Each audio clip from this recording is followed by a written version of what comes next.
I'm Elizabeth Reese. I'm Marjorie Punnett. This is Best to the Nest, the podcast that is all about creating happy, healthy, beautiful homes that prepare us to fly. And I love today's topic. I know you do. This is very exciting. It's so good. So the theme today is the healthy living sweet spot. I didn't come up with this.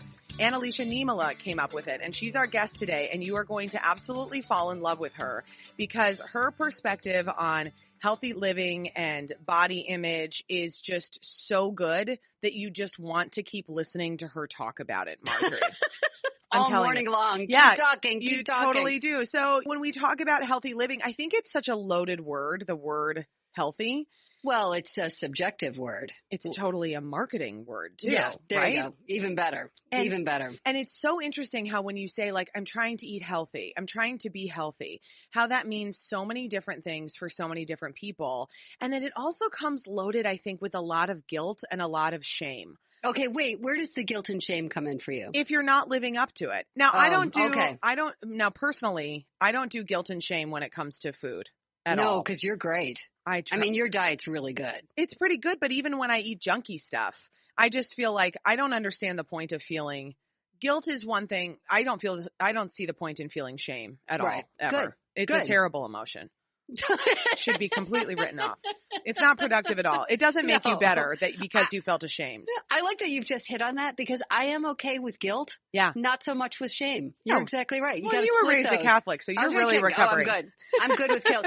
Not even recovering. I'm no longer a practicing Catholic, but my Catholic experiences, and I feel very fortunate, were fantastic. I had wonderful nuns. So I was taught by nuns pretty much my whole life, and they were lovely. So not recovering. You don't have the full Catholic guilt weight that others have. I do not. I think I'm of the perfect generation where I got to bypass that. So I'm grateful. But feminist nuns. Two feminist words for you, nuns. everybody. Go for Fantastic.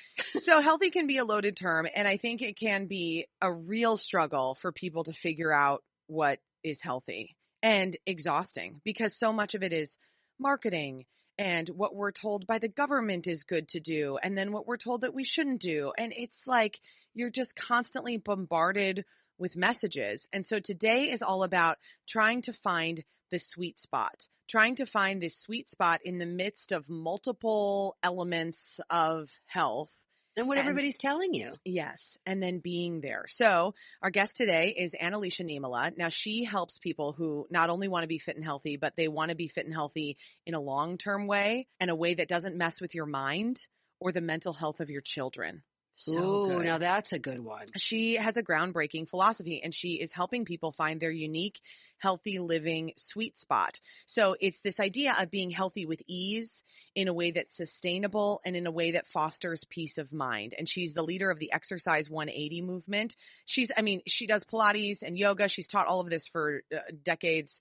She was trained by the Institute for Integrative Nutrition as a holistic health coach, and her work has been all over the place. So I love this. Fantastic. And we are so delighted to welcome Annalicia Niemela to Twin Cities Live. I almost said, oh my gosh, it's Best to the Nest. Hey, Elizabeth, breathe. Can you tell I'm getting overwhelmed by my commitments today?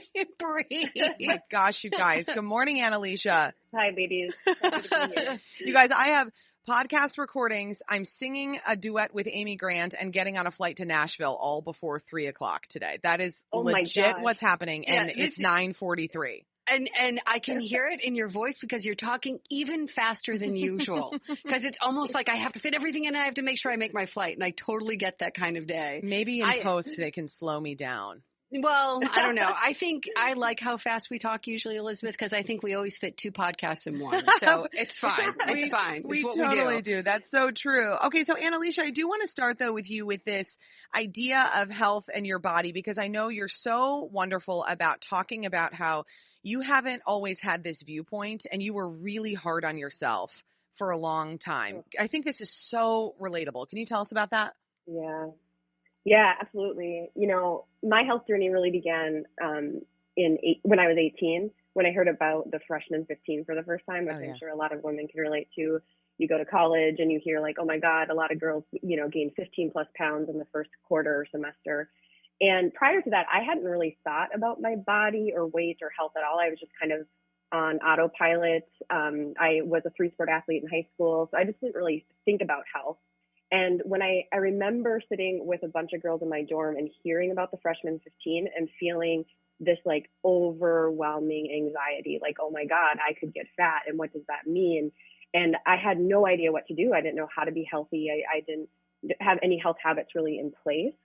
And so after that conversation, I decided I was just essentially going to be a gym rat. And so I went every single day to the gym. I would work out for an hour plus. And it started to get really obsessive to the point where I would work out even if I was sick. Like I literally remember having a fever and like crawling to my computer and Googling like, do you burn more calories when you're sick? Trying to give myself permission to not go to the gym. And you guys, I couldn't find anything on it. So I went to the gym that day. Yeah. And so I really was, people thought I was quote unquote healthy, but I was a bundle of anxiety and exhaustion, and I had no idea what to do until, thankfully, it kind of escalated to this point where I was willing to look at a different way of being. And I found this book called Intuitive Eating. And intuitive eating was a completely different approach to health than what I was practicing. And it really opened my eyes to this idea that, we've got to be in touch with our feelings and our thoughts along with what we're doing and the results that we want. And that kind of propelled me on a whole different path where then I got intrigued by yoga and holistic health and Pilates and really listening to your body and to your feelings. And to a point now where I'm really committed to being a whole different type of leader in the health and fitness realm, because I think it's so important to bring these holistic, intangible things into the conversation. Because if you don't, you just get on that cycle of gaining weight, losing weight, gaining weight, losing weight, because you're not looking at how you feel about yourself as a whole person. I mean, if you just teach yourself and constantly tell yourself that being fat is the worst possible thing that you could be. Yeah. I mean, that's really what you're doing, Annalisa, right? I mean, if you were saying to yourself, this is the worst possible thing that I could be. I mean, you are missing out on so many other things in life because you're just focused on that when your weight is not who you are and your weight is not your value. But we are constantly told that it is. I remember this was 4 years ago after I'd had Bernie. And I think I've talked about this before. Marjorie, you definitely know about this. Bernie had really terrible eczema and food allergies when she was born. And we couldn't figure out why she was breaking out, why she was reacting. And I was nursing her exclusively. And I learned that what I was eating was impacting her inflammation and her eczema. I mean, I would touch dairy, you guys, and nurse her, and her cheeks would fire and flame. It was unbelievable. I mean, it was really unbelievable. And I'd never dealt with any sort of food sensitivities like that before, so I had no idea how to even get through this. But I then had to cut out about 10 things from my diet, purely out of my child is reacting to this. Right. And I am dedicated to breastfeeding her. And so I cut out all grains, all sugar, all dairy, all nuts, all of these things that were causing her to react, I was eliminating from my diet. And so what happened, you guys? I got crazy skinny. I mean, I was the thinnest I've ever been. And the amount of praise that I received during that time in my life was shocking. Yeah. I mean, people everywhere were like, you're amazing. Look at you. Look at how thin you are. Look at how you just had a baby. Look at how great you are. And in the inside, I was dying because every single time I put a bite of food in my mouth, I was terrified of what was going to happen to her. And it was awful. And you're getting praised for all the wrong things. Not praised because you're being so mindful about what's going to affect your daughter. Totally. We're getting praised because you're super because thin. you look how thin you are. And so Annalisa, when you talk about that of like being a young girl, and I never felt that kind of like, it felt like disordered eating to me. Yeah. And it was the first time that I really understood what people who live with an eating disorder go through. And I just felt a lot of empathy for that. Yeah. And I cried. Thank you for sharing that.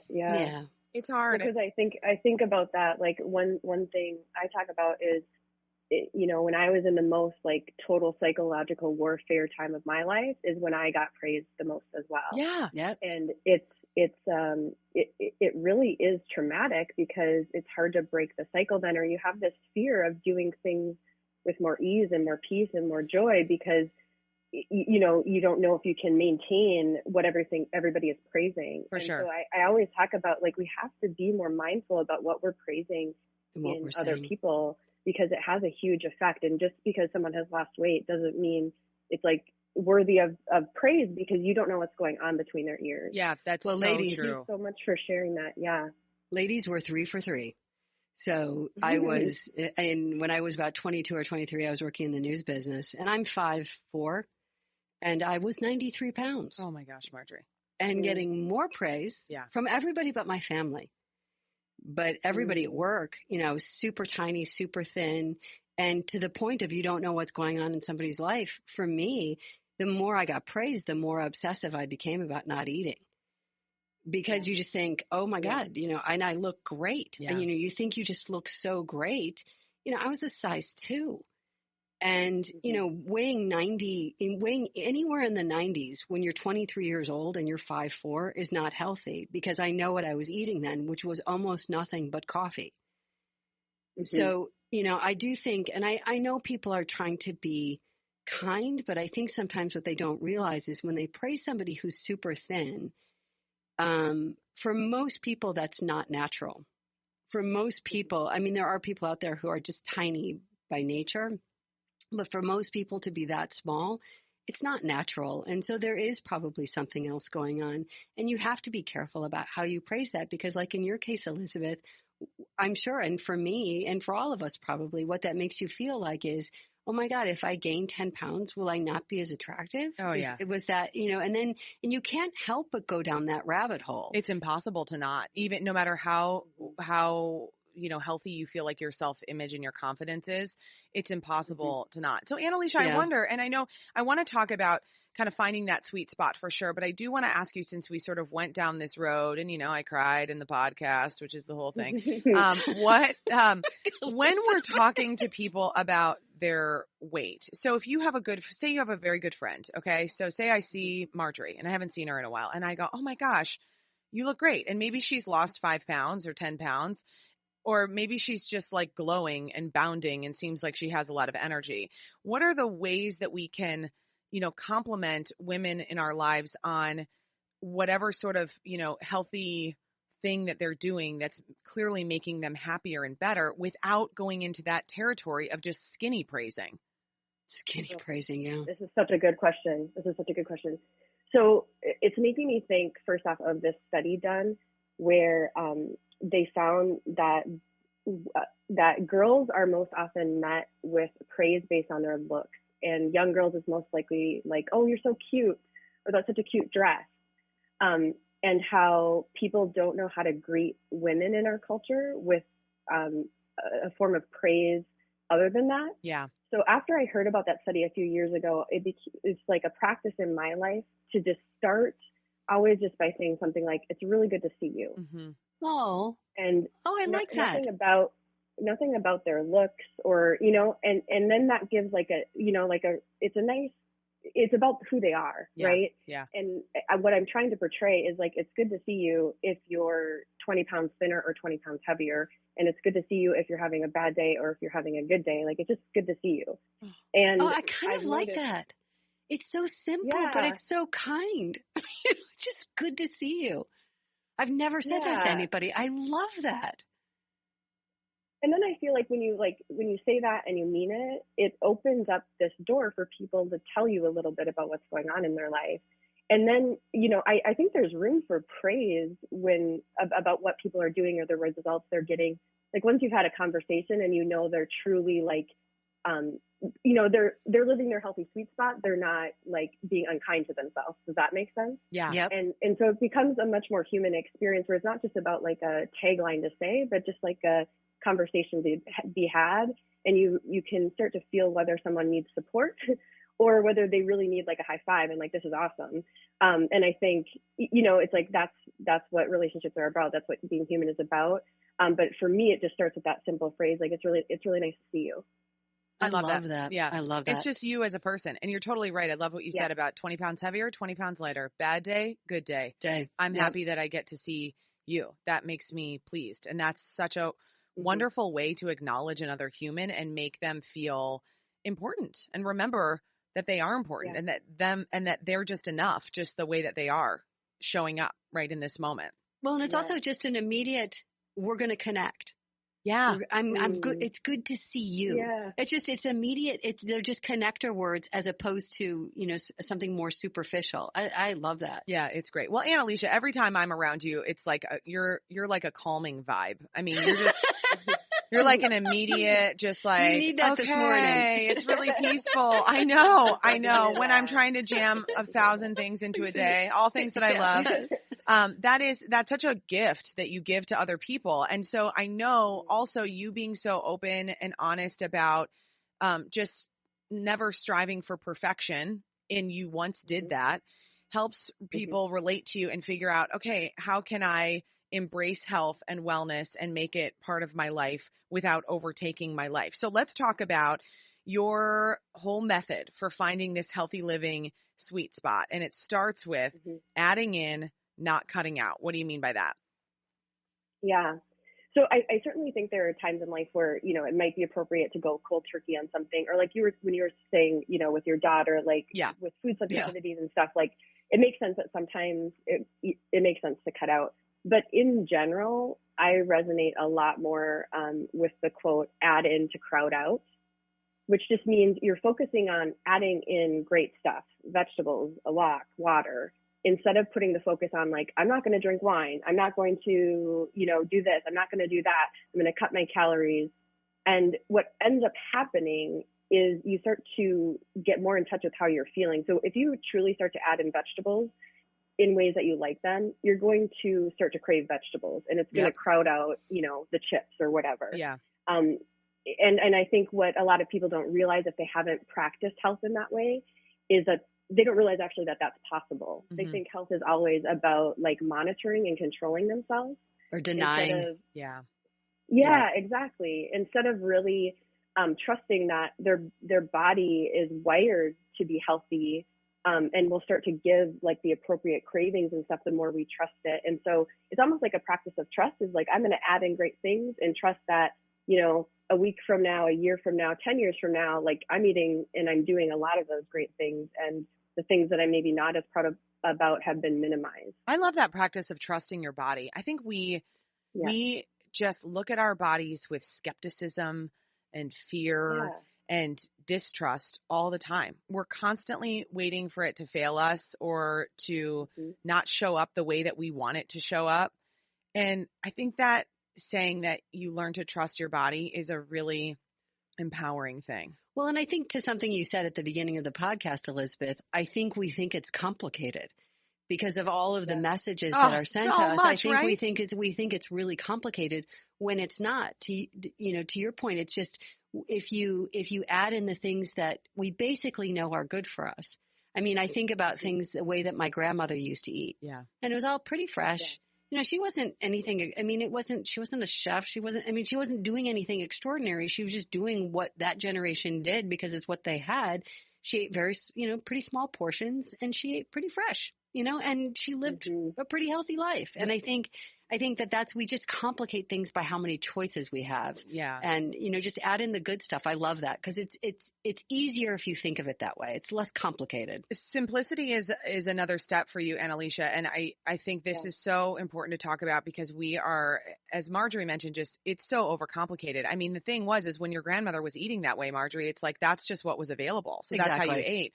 Now, I mean, if you could pick up a yogurt at a grocery store and you can either be getting something really great or really terrible in the same section. I mean, and it's hard for people to navigate. So what do you mean by simplicity, Annalicia?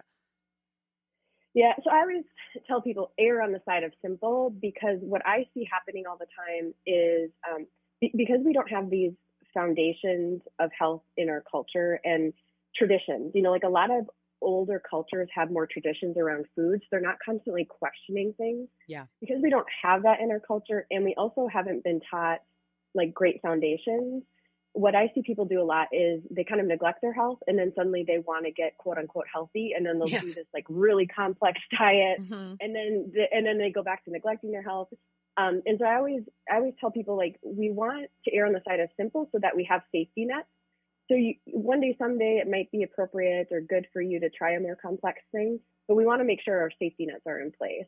And so I always tell people, like, my 4 safety nets are water, movement, fruits and veggies, and deep breathing. Oh, there you go. That's easy. So there you go. Like, if I'm doing those things on a regular basis, I generally feel really good. And there might be seasons of my life where I am like doing a lot more and I have a lot more complex recipes and workout plans. But in general, like, if anyone is doing those 4 things consistently, their body is going to really benefit. So Annalicia has this really cool Venn diagram. It is a Venn diagram, guys. It is a Venn diagram. Yes. With 3 circles, okay? So the circles then all intersect in the center, as a Venn diagram does. There's one called success, one peace of mind, one sustainability, and the sweet spot is right in the middle of all of those. So when you look at success, because another one of your secrets is setting yourself up for success, what are you doing in that circle so that you can land in the sweet spot? Yeah.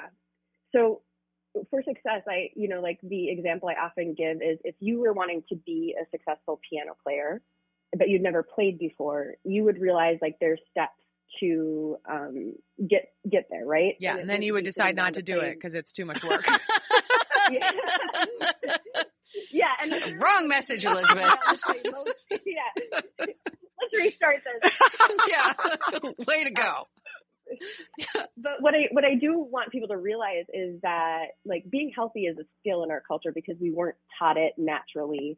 Like, it's not in the fabric of our culture yet. And so it truly is a skill we have to learn. And so what I see, in a lot of people is like the equivalent, when they want to get healthy, it's like the equivalent of sitting down to the piano for the first time and trying to play Mozart, right? Yeah. So they go to like a really hard fitness class when their fitness level just doesn't quite match that right now. And then they're injured or so sore for 5 days that they don't work out again. So I just always say, like just be honest with where you're at in regards to your level and your knowledge, and start there. And then baby step your way up to more knowledge and more, higher level of fitness. But there's no need to, we seem to think unless we're like going crazy, we're not healthy. And what I really want people to realize is, like, you can feel successful in this as you go. And so that's my definition of success in this regard when it comes to the sweet spot conversation. That's really good advice, especially as people are going to start making their New Year's resolution to make weight, which of course they will, because we're told to make that resolution at the new year. And I will say what I love about what you're saying. I want to go that fruits and vegetables, deep breathing, movement, and water. So when you're talking about success and making it easy, I will tell you one of the times in my life where I felt absolutely at my best, I was just walking 30 minutes a day. And I was not power walking. I was just walking. I was walking around this little lake that I lived near. And it was, I wouldn't have looked at it like, oh, I'm so successful in my fitness journey. I just felt good. I felt good because it was time to think. It was time. And I toned. I didn't lose a ton of weight, but I felt pretty toned. And I think that's a really good message to people. It's like, don't go take the hardest level of yoga, or don't go and take a cardio class that is you're going to just feel terrible when you're done because you won't go back. And so I think that's really good advice going into the new year. If people want to feel better, look at it as movement and just start moving. And the fun and the satisfaction is the next secret. And I would assume that applies a lot to that movement element, Annalicia. Is that right? Oh, totally. Yeah. I always tell people, like, we seem to think health is like a particular program or something, or it's like this particular routine you did when you were 25 and you were this size. You know what I'm saying? And what I always like to tell, remind people, like, life is a long time. Yes. Life is a long time. There's going to be so many seasons, and you're going to need different things in different seasons, and you have permission to maximize the fun and satisfaction. Yeah. You have permission to find the right yoga class for you. You have permission, to drop the yoga class and go to the treadmill and watch a movie. You have permission to mold everything to, a feeling that equals satisfaction for you. And that comes with food too. one thing I learned in health coach training, they always said, like, if you have to put chocolate syrup on your veggies in order to get them in your body and enjoy it, like, do it. You know what I mean? So just like, let's not make this so crazy. Like, what makes it fun for you? What makes it enjoyable? And then do it and give yourself that permission slip always. I love that. The mental piece of this is also really important, and thinking better and willpower are your next secrets to finding the sweet spot. And I want to know how you think better, because it's like, that's I think the hardest thing to shift is the mindset that we have going on, because I don't think we have enough faith in ourselves.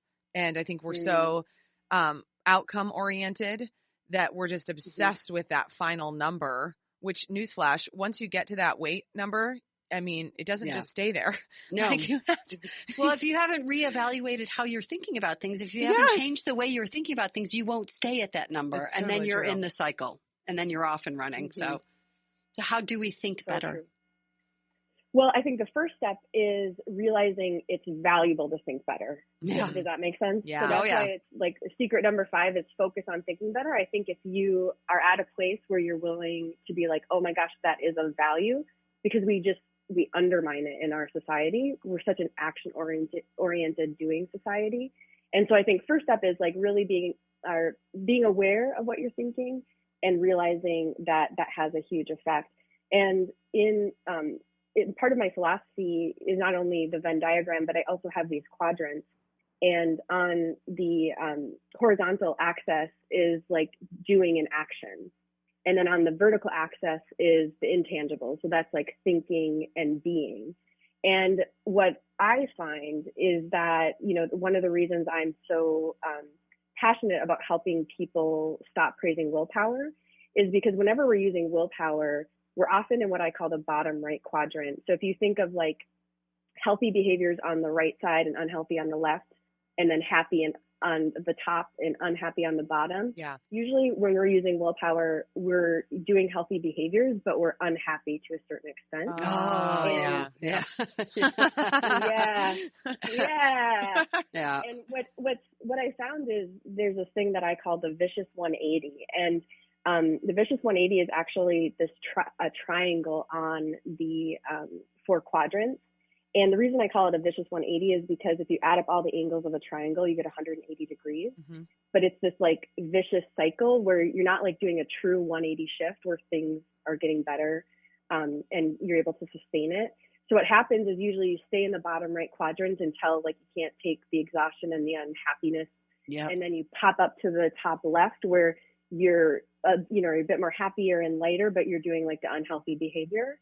And you stay there until you feel guilty, and then you drop down and you are like in unhealthy behavior, unhappy. Like that's where the guilt builds up. Oh my gosh. You are like describing someone in my life like right now. And it is every time I see her, you never know.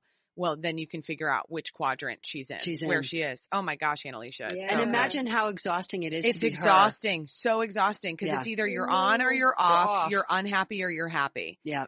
Yeah. And if you're on the health train, you're unhappy. And if you're off the health train, you're unhealthy. It's so, and feeling guilty. Yes. Yeah. That's exhausting. Yeah. It's definitely, I call it now a universal pattern because I do see it play out over and over. Oh, yeah. And I think it just a starting point is I'm not going to praise willpower anymore, or I'm going to practice not praising willpower. Mm-hmm. Because I think the top right-hand quadrant is where we all want to be. And willpower doesn't exist there. It's not what fuels it. What fuels that is inspiration. What fuels that is intuition. What fuels that is a trust in your body. And so I think when coming back to your question of like, how do we think better? I think that's a really good place to start, is just noticing when you want to praise willpower in yourself and others, and then realizing that maybe we've been taught to believe that's a praiseworthy thing, but maybe it's actually doing more harm than good. Mm-hmm. You just used a really key word in our family, which is fuel. We talked a lot about when my sons were growing up about what fuels what you're doing and why are you doing it. And it goes back to that idea of what's the question behind the question behind the question. And I think that's a really important thing for people to talk about or think about when they're trying to focus on thinking better is why do I do the things that I do? Because we know, I think we can all sit back and think about, okay, do we know people that fuel their life on anger? They're motivated. The things that they do them because they're angry. Are they motivated by ego? Are they motivated by what's the fuel that runs you to do what you do? And I think when you really sort of establish those things, what's the fuel of why I want to be thin? All of those questions, if you look back to the motivation of why you do what you do, I think that's one of the, and you can tell me because you're the expert, I think that's one of the things that you have to establish when you start to think about how am I going to think better? I think you have to think really hard about why you do the things you do. Yeah. And that's where you talk about the why behind the why behind the why. And then that comes to the final secret, which is thinking holistically. I mean, it's just, we're so trained. And I think even just like in our healthcare system, if you have a problem with your elbow, you go to the elbow expert.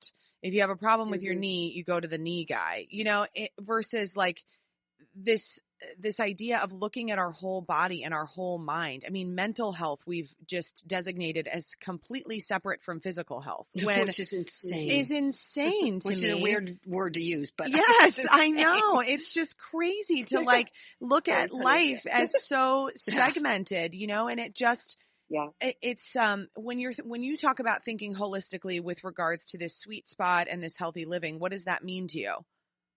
Yeah, that's such a good question.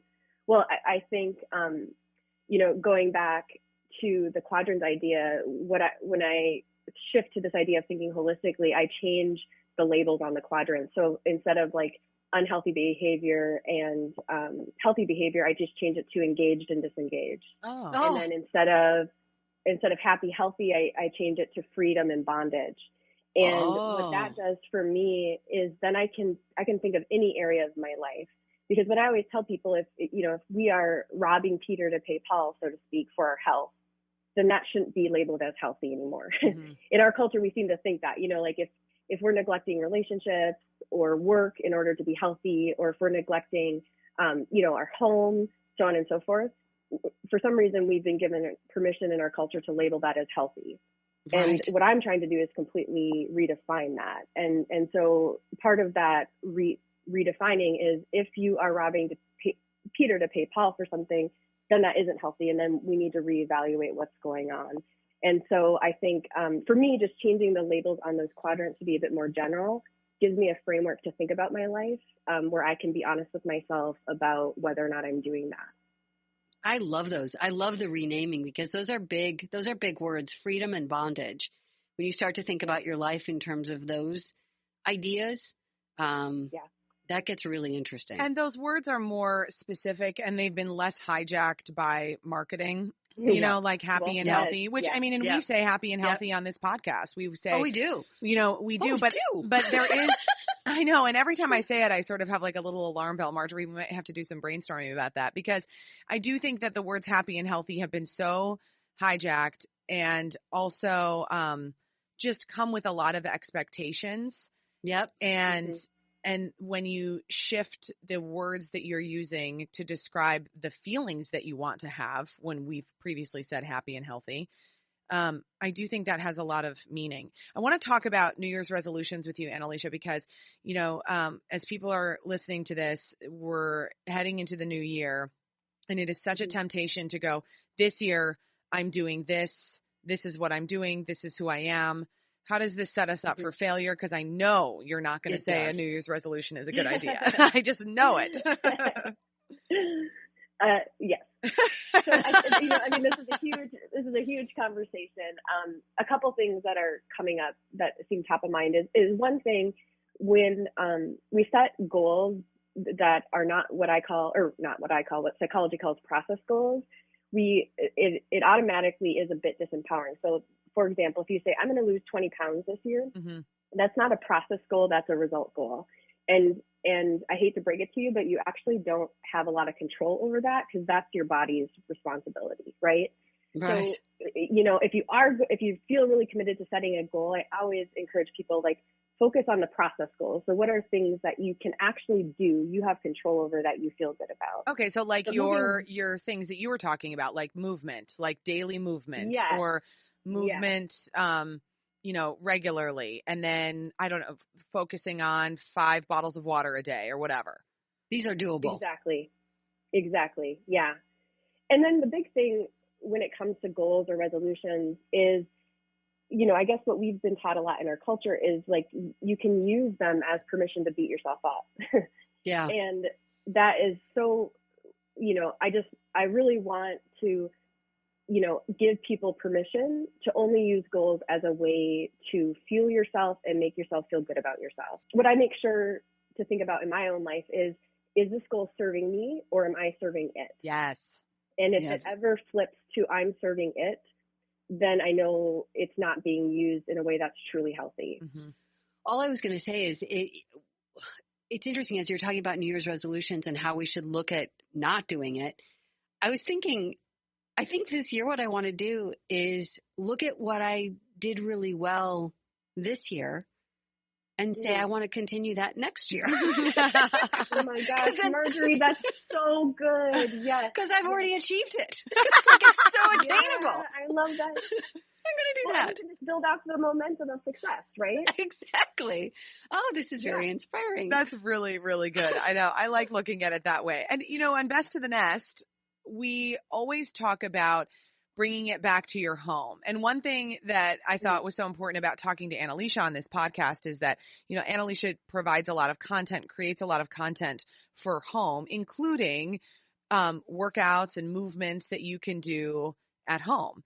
And what do you think, Annalicia, about this idea of clearly, you love the idea of people working out at home and kind of getting that movement feeling. And how does that change the dynamic of your home life if you're not feeling like this gym rat pressure? You've got to go somewhere. Yeah. You have to you have to show up and show that you showed up, this whole thing. I just feel like the home workout dynamic is so interesting.